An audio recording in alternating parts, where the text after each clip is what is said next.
पड़ता है, या किसी मंदिर में या किसी कोई भी सामूहिक स्थान पे जरूरत पड़ता है कि भाई यहाँ पे यह काम होना चाहिए, 10 आदमी मिल के कहता है कि यह काम श्याम सुंदर जी होना चाहिए, करा दीजिए, तो उसमें हम एक्टिव रहते हैं और उस काम को करवाते हैं। देखा जा रहा है कि गांव में निकलते हैं और समस्या मतलब कि सामने आता है तो उस समस्या का प्रयास आप करते हैं कि उसको हल किया जाए। राज्य सरकार और केंद्र सरकार का बहुत सी योजनाएं हैं, उस योजना को मतलब कि धरातल पर नहीं देखा जा रहा है, तो आप इसको अगर आप प्रतिनिधि बनते हैं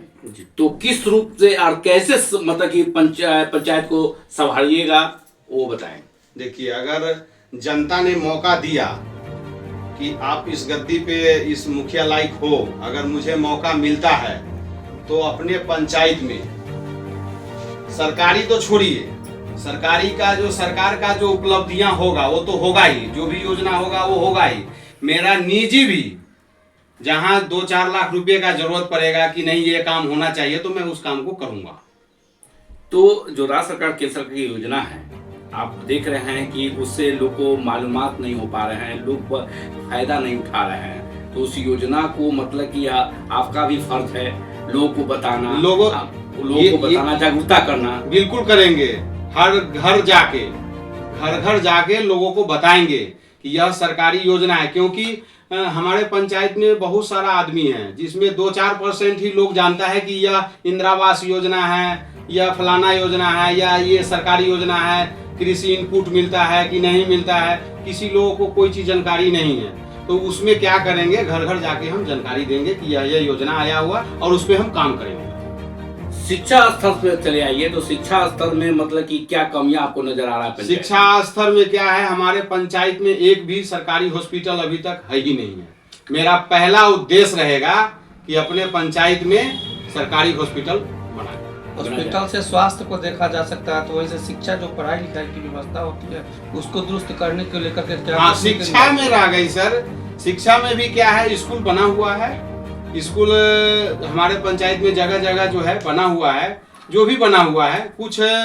हमारे गांव में ही है जो स्कूल का जो है ना स्थिति बहुत जर्जर है, थोड़ा उसमें नीचे का है, जो बच्चा सबका खेलने के लिए पार्किंग का सुविधा नहीं है, कहाँ बच्चा खेलेगा। स्कूल पढ़ाई के लिए है तो 10 क्लास का स्कूल है जिसमें 4 रूम बना हुआ है, इस सबको हम दुरुस्त करेंगे। चुनाव जब आता है तो चुनाव के प्रतिनिधि को एक बनते हैं और प्रतिनिधि जनता चुन के भेजती है, प्रतिनिधि बन जाते हैं, मगर वो ठगा महसूस होते हैं जो कार्य नहीं करते हैं, तो आप कितना विश्वास दिलाइएगा लोगों को? देखिए, मैं सिर्फ यही कहूँगा कि ये जो ठगा महसूस करते, सही बात है आपकी, क्योंकि एक बार जब वोट लेता है आदमी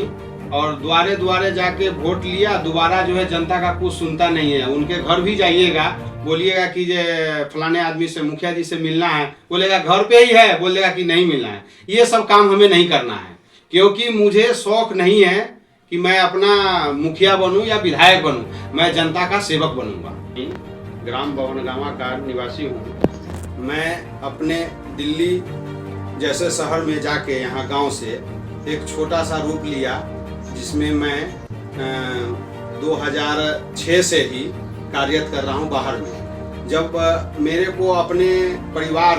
और गांव को देखते हुए लगता है कि मैं अपने परिवार के लिए तो बहुत कुछ किया, बहुत सारी उम्मीद रखा, बहुत सारा पैसा भी कमाया, जगह जमीन संपत्ति सब अर्जन किया। जब मैं अपने गांव में आता हूं तो गांव के गली गली में घूमने का, किसी के यहाँ का कार्ड होता है, शादी हो, विवाह हो, जैसे का छोटा मोटा फंक्शन होता है तो कोई आदमी कार्ड देता है, तो मैं अपने पंचायत में जब जाता हूं देखने के लिए तो कोई ऐसा रोड नहीं है